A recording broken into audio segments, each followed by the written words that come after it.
السلام علیکم نحمدہ ونصلی علی رسولہ الکریم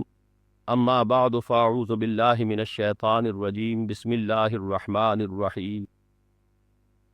وَلَقَدْ أَرْسَلْنَا رُسُلًا مِّن قَبْلِكَ مِنْهُمْ مَنْ قَصَصْنَا عَلَيْكَ وَمِنْهُمْ مَنْ لَمْ نَقْصُصْ عَلَيْكَ صدق اللہ العظیم۔ از روئے قرآن حکیم صفحہ ارضی پر قافلہ انسانیت اور قافلہ نبوت و رسالت نے ایک ساتھ سفر کا آغاز کیا، یعنی پہلے انسان حضرت آدم علیہ الصلاۃ والسلام اللہ کے پہلے نبی بھی تھے، اور آدم ثانی یعنی حضرت نوح علیہ الصلاۃ والسلام پہلے رسول تھے۔ اس کے بعد قافلہ آدمیت اور قافلہ نبوت و رسالت ساتھ ساتھ سفر جاری رکھتے رہے۔ ایک طرف مادی ارتقاء کا عمل جاری رہا، وسائل و ذرائع میں ترقی ہوتی چلی گئی، انسان کے مادی علوم کا دائرہ وسیع سے وسیع تر ہوتا چلا گیا، تو ساتھ ہی ہدایت آسمانی، ہدایت خداوندی بھی ارتقائی مراحل طے کرتی چلی گئی، تاں کہ نبوت اپنے نقطۂ عروج کو پہنچ گئی حضرت ابراہیم علیہ الصلاۃ والسلام کی ذات مبارکہ میں، اور بالآخر ختم ہو گئی اور اختتام کو پہنچ گئی محمد الرسول اللہ صلی اللہ علیہ وسلم کی شخصیت مقدسہ میں، اور رسالت اپنے نقطۂ عروج کو پہنچی حضور صلی اللہ علیہ وسلم کی ذات مبارک میں، اور پھر آپ ہی کی شخصیت میں وہ قیامت تک کے لیے دائم و قائم ہو گئی۔ اب ہم یقین کے ساتھ یہ نہیں جان سکتے کہ اس دنیا میں کل کتنے رسول آئے، کل کتنے نبی آئے، لیکن بات قرآن مجید میں ایک سے زائد مرتبہ واضح کر دی گئی ہے کہ انبیاء اور رسول صرف وہی نہیں ہے کہ جن کا قرآن میں ذکر ہے۔ جو آیت مبارکہ آغاز میں تلاوت کی گئی تھی یہ سورہ مومن کی ہے، اور یہی مضمون سورہ نساء میں بھی آیا ہے، رسلا قد قصصناہم علیک من قبل ورسلا لم نقصصہم علیک۔ اے محمد صلی اللہ علیہ وسلم، وہ بھی رسول ہیں کہ جن کے حالات ہم نے آپ کو بتا دیے ہیں، اور ایسے بھی بہت سے رسول ہیں کہ جن کے حالات ہم نے آپ کو نہیں بتائے۔ بعض روایات سے یہ معلوم ہوتا ہے کہ انبیاء کی کل تعداد 1.25 لاکھ ہے، ان میں سے جو رسول بھی تھے ان کی تعداد 313 ہے۔ نبوت و رسالت میں کیا فرق ہے اور ان کے مابہل امتیاز امور کون کون سے ہیں، ان میں محققین کے نزدیک کسی قدر اختلاف پایا جاتا ہے، لیکن ایک بات پر اجماع ہے کہ نبوت عام ہے اور رسالت خاص ہے، یعنی ہر رسول تو لازماً نبی بھی ہے، لیکن ہر نبی لازماً رسول نہیں ہوتا۔ اگر جو خالص فنی اصطلاحات ہیں اور ان کے جو مباحث ہیں ان سے ہٹ کر سادہ الفاظ میں سمجھنے کی کوشش کی جائے تو ایسے معلوم ہوتا ہے کہ نبوت ایک ذاتی مرتبہ ہے اور رسالت ایک منصب ہے۔ جیسے کہ ہمارے ہاں سرکاری ملازموں کی ایک درجہ بندی ہے، ایک کارڈر ہے سی ایس پی، لیکن پھر کسی سی ایس پی کی اپائنٹمنٹ ہے، وہ کسی ضلع کا ڈپٹی کمشنر یا کسی وزارت میں سیکرٹری کے عہدے پر فائز ہوتا ہے، یہ اس کا منصب ہے۔ اسی طرح نبوت ایک ذاتی مرتبہ و مقام ہے، اور رسالت ایک منصب ہے جس پر کہ کسی رسول کو فائز کیا جاتا ہے، متعین طور پر کسی شہر یا ملک یا قوم کی طرف مبعوث کر کے۔ قرآن مجید میں بہت سے انبیاء کا بھی ذکر ہے اور بہت سے رسولوں کا بھی ذکر ہے۔ ان میں سے 6 رسولوں کا ذکر قرآن مجید بار بار کرتا ہے، اس اعتبار سے کہ جن قوموں کی طرف وہ بھیجے گئے انہوں نے ان کی دعوت کو قبول کرنے سے انکار کیا، اور اس کے نتیجے میں ان پر دنیا ہی میں عذاب استیصال، جڑ کاٹ دینے والا عذاب نازل کیا گیا۔ ان کو نیست و نابود کر دیا گیا. فقطع دابر القوم الذین کفروا،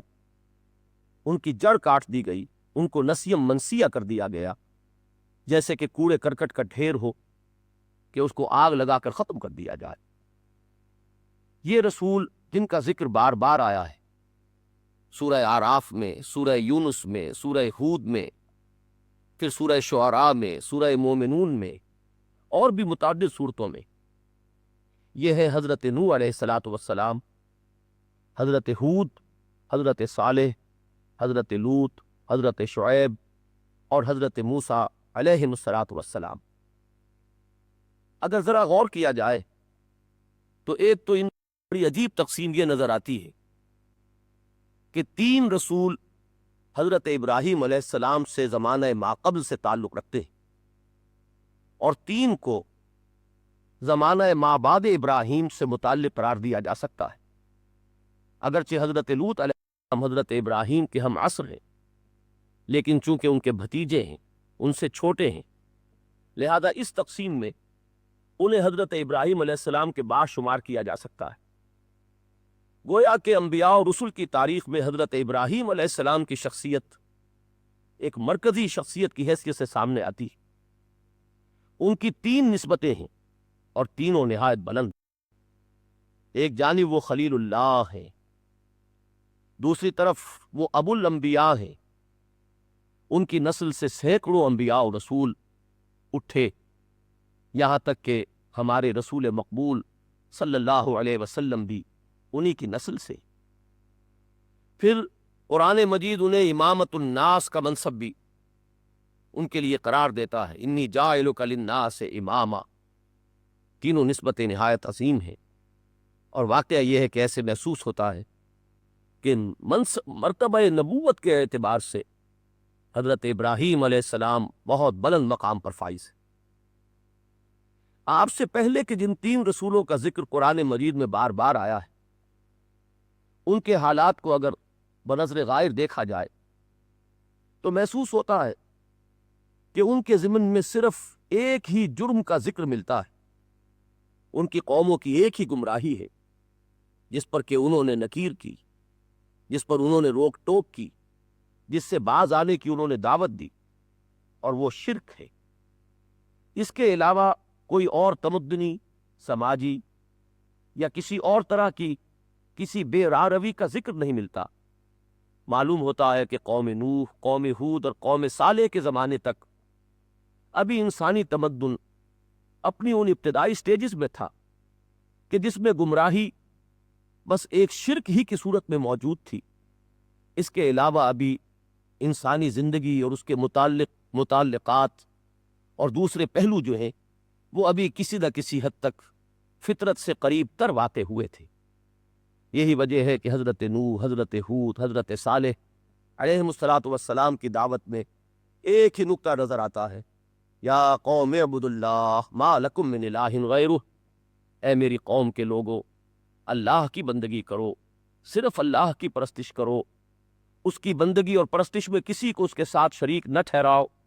اس لیے کہ حقیقتاً اس کے سوا تمہارا کوئی معبود نہیں. لیکن حضرت ابراہیم علیہ السلام کے بعد جن 3 رسولوں کا ذکر آتا ہے ان میں ہمیں نظر آتا ہے کہ تمدن اور تہذیب اور انسان کی حیات اجتماعی کے مختلف گوشوں میں گمراہی کی وہ صورتیں ظاہر ہوئیں جو اگرچہ اسی شجرہ خبیثہ کے برگ و بار ہیں، یعنی یہ نتائج ہیں، لوازم ہیں، لیکن یہ کہ بالفعل ان کا ظہور حضرت ابراہیم علیہ السلام کے زمانے کے بعد ہو رہا ہے. چنانچہ حضرت لوط علیہ السلام کی قوم میں ہمیں جنسی بے راہ روی نظر سیکشول پرورشن، جو سماج کی جڑوں کو کھوکھلا کر دینے والی چیز ہے. اس لیے کہ انسان کی معاشرت، اس کا معاشرتی نظام در حقیقت مرد اور عورت کے تعلق کی صحیح بنیادوں پر استوار ہونے ہی سے صحت کے ساتھ برقرار رہ سکتا ہے. اس کے بعد حضرت شعیب علیہ السلام کی قوم میں قرآن مجید نشاندہی کرتا ہے ان کے ہاں معاشی بے راہ روی نظر آتی، ماپ تول میں کمی ہونے لگی، دھوکہ اور فریب شروع ہو گیا، لوگوں کے مال ناجائز طریقے پر ہڑپ کیے جانے لگے، اکنامک ایکسپلائٹیشن کی مختلف صورتیں وجود میں آنے لگیں، راہ زنی ہونے لگی۔ چنانچہ حضرت شعیب علیہ السلام کی قرآن مجید میں دعوت بیان ہوتی ہے تو اس میں نہایت نمایاں پہلو یہ ہے کہ لوگوں ایک اللہ کی بندگی اور پرستش کرو، اور لوگوں کے اموال پر ڈاکہ زنی نہ کرو، ان کے حقوق نہ مارو، ناپنے میں اور تولنے میں کمی نہ کرو، ولا تبخسوا الناس اشیاءہم، ان کی چیزوں میں کمی نہ کرو۔ اس سے آگے بڑھ کر ہم دیکھتے ہیں حضرت موسیٰ علیہ السلام کو بھیجا جا رہا ہے آل فرعون کی طرف، اذهب الى فرعون انہ طغی، اور یہاں ہم دیکھتے ہیں کہ سیاسی جبر اور استبداد کی ایک بہت نمایاں مثال سامنے آتی ہے۔ ایک قوم دوسرے قوم پر اس طرح مسلط ہو گئی ہے کہ اس نے اس کو بالکل اپنا غلام بنا کر رکھ لیا ہے، ان سے بالجبر کام لیا جا رہا ہے، ان پر اس درجے ظلم روا رکھا جا رہا ہے کہ ان کی اولاد نرینہ ہلاک کر دی جاتی ہے اور ان کی لڑکیوں کو زندہ رکھ لیا جاتا ہے۔ یہاں حضرت موسیٰ علیہ السلام سامنے آتے ہیں اور اس ظلم کے خلاف آواز بلند کرتے ہیں، ارسل معنا بنی اسرائیل، اس قوم کو جسے تم نے جبر اور ظلم کے شکنجے میں کسا ہوا ہے، اسے ہمارے ساتھ جانے کی اجازت دے دو۔ یہ تین رسول جو حضرت ابراہیم علیہ السلام کے بعد دنیا میں، خاص طور پر دنیا کے اس خطے میں آئے کہ جو عرب کے آس پاس تھا، جس کی تاریخ سے اہل عرب واقف تھے، جن میں نبی اکرم صلی اللہ علیہ وسلم کی بعثت ہو رہی ہے، تو ان کے حالات میں گویا کہ انسانی اجتماعیت جس پہلو سے فساد کا شکار ہو سکتی ہے ان کی نشاندہی کر دی گئی۔ اس کے بعد ایک امت کی تاریخ شروع ہوتی ہے۔ حضرت موسیٰ علیہ السلام سے بنی اسرائیل کی حیثیت ایک امت مسلمہ کی، جو کتاب الہی کی حامل، شریعت خداوندی کی امین، جس نے اللہ کے ساتھ ایک عہد و میثاق کیا، اس کی تاریخ ہے کہ قرآن مجید اس کو بڑی ہی وضاحت کے ساتھ بیان کرتا ہے۔ پے بپے انبیاء آتے رہے، ایک امت کی حیثیت سے ان کے اندر تجدیدی کارنامہ سر انجام دیتے رہے۔ جب کبھی ان کے اندر ایمانی جذبات سر پڑنے شروع ہوئے یا ان کے اعمال و اخلاق کے اندر کجی راہ پانے لگی، اللہ تعالیٰ کی طرف سے نبوت و رسالت نے پھر انہیں سہارا دیا۔ اس سلسلہ انبیاء بنی اسرائیل کے خاتم ہیں حضرت مسیح علیہ الصلوۃ والسلام، اس سلسلے کے آخری رسول، جو گویا کہ بنی اسرائیل پر اللہ تعالیٰ کی طرف سے آخری حجت بن کر سامنے آئے، اور ان کے بعد 600 برس یہ فترت اولا کا زمانہ کہلاتا ہے، جو تمہید ہے در حقیقت ختم نبوت اور اتمام رسالت کی۔ یہ 600 سال تاریخ انسانی میں اس اعتبار سے گویا کہ پہلی مرتبہ یہ ایک وقفہ بنے ہیں کہ جن کے دوران پورے کرۂ ارضی پر کوئی نبی اور رسول نہیں تھا۔ حضرت عیسیٰ علیہ السلام کے بعد اب وہ نبوت محمدی علی صاحب الصلاۃ والسلام کا خورشید ہدایت طلوع ہوا، اور یہ لگ بھگ 571 برس بعد، اس لیے کہ حضور صلی اللہ علیہ وسلم کی ولادت باسعادت سن عیسوی کے حساب سے 571 عیسوی میں ہوئی، اور آپ پر آغاز وحی 610 عیسوی میں ہوا۔ اس طرح یہ 600 سال ہے کہ جن کے دوران یہ فترت اولا ہمیں نظر آتی ہے، جو تمہید ہے مستقل فترت کی، کہ جس میں نبی اکرم صلی اللہ علیہ وسلم پر نبوت کے ختم اور کامل ہو جانے کے بعد سلسلہ نبوت اور رسالت کا خاتمہ ہو گیا۔ یہاں یہ بات جان لینی چاہیے کہ حضور صلی اللہ علیہ وسلم پر نبوت صرف ختم نہیں ہوئی، مکمل ہوئی۔ واقعہ یہ ہے کہ ختم نبوت پر تو ہمارے ہاں کافی زور ہے، اپنی جگہ یہ ایک واقعہ ہے، حقیقت ہے، اور اسی کی وہ قانونی اہمیت بھی ہے جس کی وجہ سے یہ زیادہ نمایاں ہوا ہے۔ لیکن اگر غور کیا جائے تو حضور صلی اللہ علیہ وسلم کی فضیلت کی بنیاد ختم نبوت نہیں بلکہ تکمیل نبوت و رسالت ہے۔ وہ آیہ مبارکہ جو سورہ مائدہ میں ہے، الیوم اکملت لکم دینکم واتممت علیکم نعمتی وَرَضِيتُ لَكُمُ الْإِسْلَامَ دِينًا۔ یہ ہے وہ مقام کہ جہاں نبی اکرم صلی اللہ علیہ وسلم رسول کامل کی حیثیت سے سامنے آتے ہیں، جن پر رسالت صرف ختم ہی نہیں ہوئی بلکہ مکمل ہو گئی ہے، جن پر نبوت کا صرف اختتام ہی نہیں ہوا، اتمام ہوا ہے۔ اس اتمام نبوت اور اکمال رسالت کے مظہر کیا ہیں، ان پر انشاءاللہ بعد میں گفتگو ہوگی۔ وآخر دعوانا ان الحمد للہ رب العالمین۔